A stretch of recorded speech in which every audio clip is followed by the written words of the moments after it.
أعوذ بالله من الشيطان الرجيم.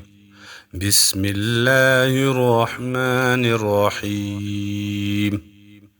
ألم تر كيف فعل ربك بأصحاب الفيل؟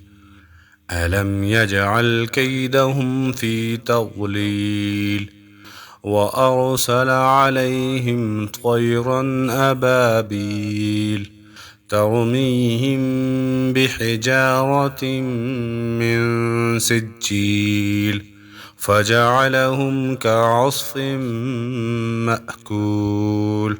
صدق الله العظيم.